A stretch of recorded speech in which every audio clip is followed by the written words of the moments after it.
Welcome to Insights from the Trenches, the series where we explore ADHD marriages and relationships. I am Alice, your host dedicated to helping couples and individuals navigate ADHD.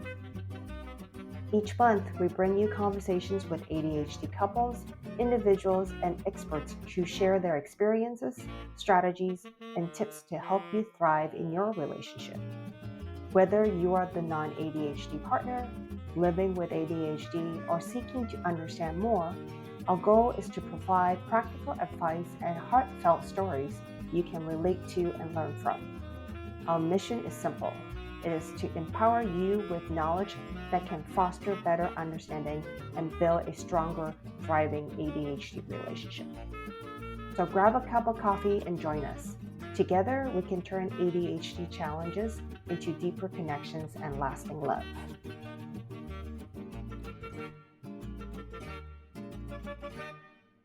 So, hey, LeAnn, good to talk to you again. For people that don't know you, can you tell them a little bit about yourself? Sure. I am a licensed clinical social worker. I'm the owner of a business called Levering Mind in Austin, Texas. I'm a mom, a divorced woman, psychotherapist, a coach, and a very proud owner of an ADHD brain. Thank you. Thank you for sharing. So like you said, you're very proud to have an ADHD brain. Can you share with us your personal journey with ADHD? Sure. I'm going to go back to very young, just to mention my mom was concerned about some difficulty getting my attention. When I was elementary school age, she was really concerned enough to send me for assessment when she didn't really know any of this stuff. I was 9 years old, and at the time, they didn't really tend to identify ADHD in girls who presented like I did, spacey looking. So, of course, they missed it. Fortunately, they did see my auditory processing disorder. And so I received some accommodations that did help somewhat with the ADHD as I was growing up in school. But I struggled through school, always fighting myself to get things started and basically living in a constant state of anxiety about what my brain was going to do, what it was going to allow me to do day to day. And frankly, I thought I was dumb. I know it probably sounds silly if you look at my resume, because I've been to a lot of schooling. But that's what I told myself because it was so hard to get through it. I got my BA at Duke and my MBA at UT Austin, worked in tech for many years, and I had no idea all the way along that I had a different kind of brain that wasn't broken, and that stress and anxiety was taking a toll on many fronts at that time. If you were diagnosed with ADHD as a child, when did you first discover your ADHD? So I was close to 40 when a friend suggested that I read one of the Hollowell books. And actually, my husband at the time and I both read the book and had that moment that a lot of adults who've never been diagnosed with ADHD suddenly have, where we go, ha ha, what is this? I've heard this. This is me. Oh my God. And we both got assessed at that time, and both started taking medication. So, Wow. yeah. So it took a few years before, and it was just a friend mentioning it. No doctor had mentioned anything at all. And I frankly had been treated for depression and anxiety. Nobody had ever thought to say anything about ADHD. That's when I found the ADHD. Wow. Reflecting on your experience, right, what would you wish you would have known earlier about ADHD? I wish I'd known that I wasn't alone, that my brain wasn't broken, and that what got me through wasn't just the stress and anxiety. Like if that wasn't a requirement, was actually a pretty powerful ADHD brain that had actually found some adaptations without me even knowing it. I mainly wish I hadn't torn myself apart for all those years for all the deficits I saw. In retrospect, how did ADHD impact you and your marriage? Okay, well, yeah, as difficult as it could be to live with ADHD, I don't think I've suffered as much from the ADHD itself as I have from the reactions of others, from cultural expectations, and from myself when I didn't know how to accept this brain and work with it. And as for my marriage, my ex-husband and I both have ADHD. And yes, we shared that narrow spiciness with our children too, without kind of knowing what was happening with us. We both brought in our baggage from growing up, ADHD, and people reacting differently to us. And we kind of set up our own dysfunctional patterns in reaction to each other's ADHD. And we were divorced before we really understood ADHD in any affirming way. Next question I have for you is, you found out you had ADHD in your 40s, which is the early part of midlife. How did that make it harder or not harder for your marriage? And if it is harder, how? Yeah. So, like I said, we both realized it at the same time. We both went and got on medication, and this definitely helped. But neither of us learned any skills. We didn't seek therapy to deal with the lifetime of baggage around it. I hadn't learned acceptance yet. I wasn't affirming about the ADHD yet. It was something. It was moving in the right direction. Um, I would say, midlife is really tough because for me, work was always a huge stressor. I threw myself completely into it and got myself completely stressed out, and I'd come home and complain about it.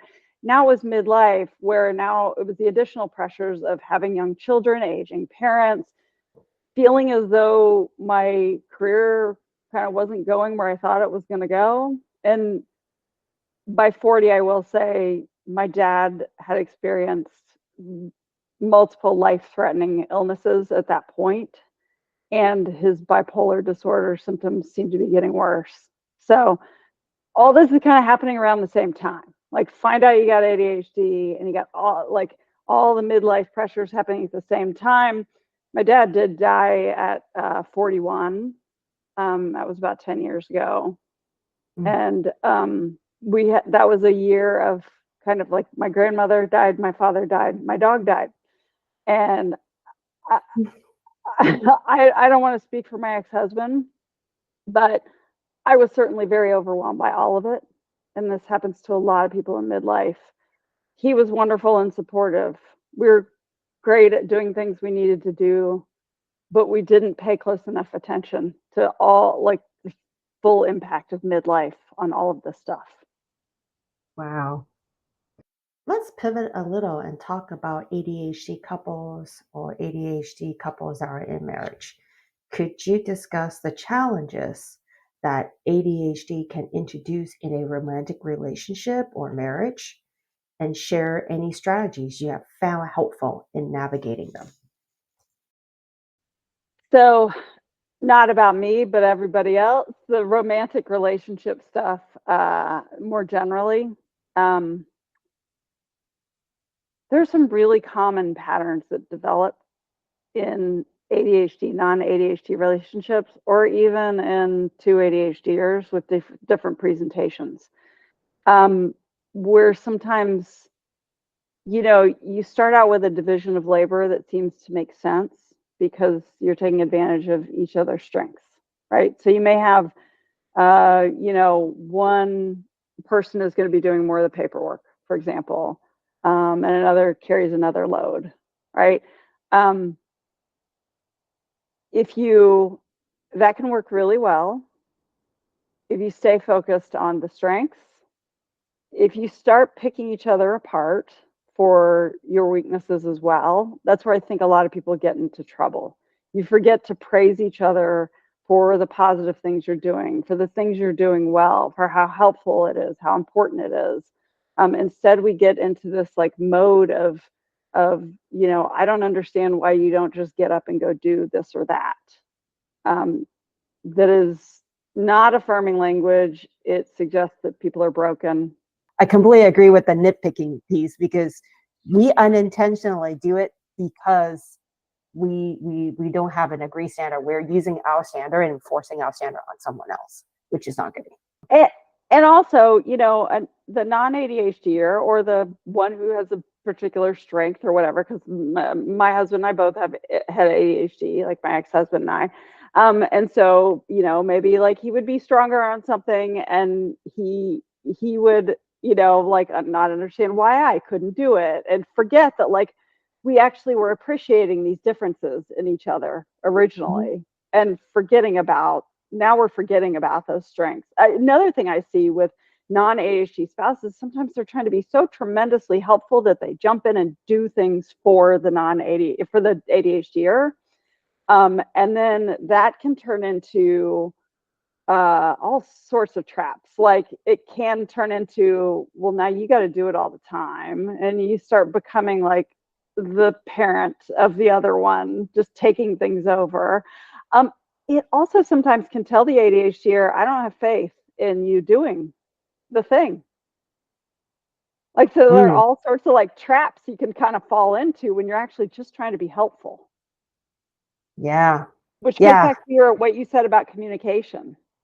If you just communicate these things, you are less likely to fall into these traps. If we don't just make assumptions, but instead say, let's have an agreement about this, let's talk about it, how these things feel, then you usually end up in a better place. That is so true. That is so true. All right. So the first assumption is, when something is getting done, I expect my standard to be upheld, right? Without him knowing it. And then that really creates the situation where the non-ADHD spouse would nitpick, which is not a good thing. So I have actually learned to talk about what is the agree standard, so that we both know ahead of time before he start the task, my husband start the task, so that at the end, if it wasn't complete, when I say, hey, honey, it's not done, it's not something too negative, because he understands, oh, I really didn't do it up to the agree standard. And he would, instead of saying if we didn't communicate before, he would say, you don't like it, you go do it, oh, I see what you mean, let me go fix it. And this is what a lot of non-ADHD spouse wants to hear anyway, right? It's just a method of us approaching the solution, like the problem, and getting the optimal kind of response that we're looking for. So good advice. Focus on the strength and continue to build on it. And keep dating. Really important. And keep dating. No matter how long you've been married, no matter the kids, whatever. Remember, you got to just keep dating your partner. Keep it fun. Yep. It is so true. When I was younger, I didn't understand why people keep saying, oh, couples need to schedule date night. I'm like, why do you need date night? I didn't really understand that concept until many years later that, I was married, and then I realized, oh, there is a purpose. Keeping the love alive, keeping the excitement alive is really important. And that is one of the ways to do it, is really through date night, being able to schedule that, because life does get super busy. And you forget to have fun. And the date nights are, or scheduling dates, whatever you like to do it during daytime versus at night, doesn't matter. It's the time for you to both have fun and keep both happy, right? When you're happy with each other, then you want to do more for the other person. Yeah, because you don't want your relationship to just turn into a work relationship, right? Where you're just paying the bills and taking the trash out to the curb and picking the kids up and, taking care of parents. And like, that's the work that's not so fun, but a lot of us fall into that function of it and forget all the fun of the relationship. Then that you don't actually know everything within your partner's brain. And that you might want to pull out the little, whether it's the app on your phone or a card deck that's like questions for each other, because you're probably making a ton of assumptions about how well you know your partner, when in fact, there's probably lots in there you can still learn about each other. Can you share a danger sign that any ADHD couple should be looking out for in their relationship? So yeah, my ex-husband and I did have two very different presentations of ADHD, different strengths and weaknesses. And for a lot of our marriage, like I said, this difference actually allowed us to balance things out quite well. Like, I was the one who was on top of paying the bills, and I would be handling all the kid paperwork for all the school stuff, right? And he was great about allowing space for example, my need to talk, to vent things externally. And also, he could be down on the floor being fun dad, you know? Like, there were definite strengths there, but at some point we kind of lost compassion for the weaknesses of each other and got overwhelmed with midlife and forgot to continue building on the stuff we loved, building each other up. Mm. So, what advice would you give to others who discover they have ADHD in adulthood? Yeah. So, first of all, if you find out you have ADHD and you are an adult, it's not as simple as just learning a few executive function skills. There's probably something, if you didn't know, that you probably didn't come from an affirming kind of environment. So find something affirming, a class, a therapist, a coach, support group, something else. Reading books is great, but connecting with others who see you fully is critical. Mhm. On the relationship front, I'd say remember that ADHD isn't just an irritant in your relationship, it's also the same brain that you fell in love with in the first place.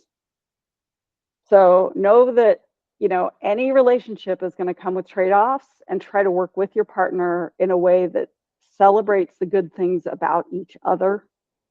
Try not to get dragged down by, these irritations. Okay, so add midlife into it, and I'd say seek resources, get support, don't isolate yourself in your situation. This is a really challenging time of life, and it won't be done in 1 month or 1 year. It goes on for many years, so keep reflecting on your values. Stay true to yourself and look for the things you can be grateful for. And again, don't be alone. Connect, connect, connect.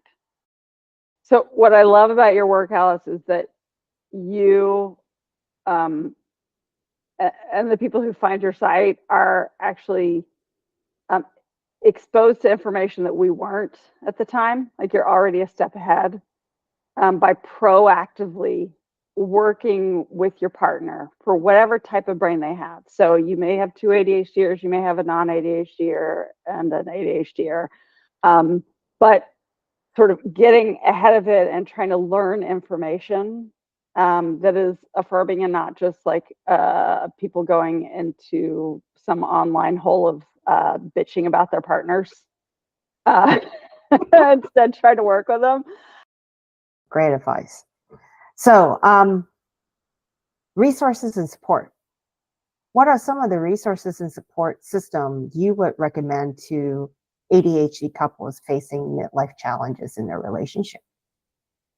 So, as you know, Alice, my colleague Anita Robertson and I put together a resource guide for ADHDers in midlife. I hope there's a way we can share that link. It's not Absolutely. okay, cool. And it's not everything that exists, but I hope it'll help provide some ideas about resources. It covers things from like estate planning and medical preparations, grief support, and more. To give you an idea of, I really, really, really want people not acting like islands when they're dealing with midlife, because if we're lucky enough, we're all going to go through it. We all just want to live long enough to go through all these midlife things, you know? So there's actually a lot of people who know how to do this. And so trying to figure it all out on your own doesn't make a whole lot of sense. Yeah, great. I'll definitely repost that resources, the sheet that you and Anita put together up so that everybody can get access to it. Because you know that as soon as we did the webinar, the Midlife Sandwich webinar back in February, and as soon as we were done, I did found out my uncle passed away that weekend, if you remember. Yeah, I do. And that resource sheet was super helpful because I have to immediately go through grief that I didn't know I have to. So thank you so much for putting together the resource along with Anita. So, yeah. I mean, isn't it true? Like, it's just, you never know when this stuff is gonna, it's just another one. Mm-hmm. So you gotta remember to take care of yourself, because that stuff is gonna jump up and cause problems. And yeah, we all just gotta not power through. That's the wrong way to put it, because I want you to realize it's a long process. It's a long process. And you can't just power through it. You got to feel grief. You got to ask for support. Yeah. So true. So true. Well, thank you so much for joining us on this episode. How can people contact you if they want to learn more or connect with you? Yeah. So my website is leveringmind.com. Leveringmind, as in our brains, our mind, .com. And you can email me. It's LEANN is my first name, LeAnn, at leveringmind.com. I'm happy to chat. Thank you so much. No, thank you. Thank you.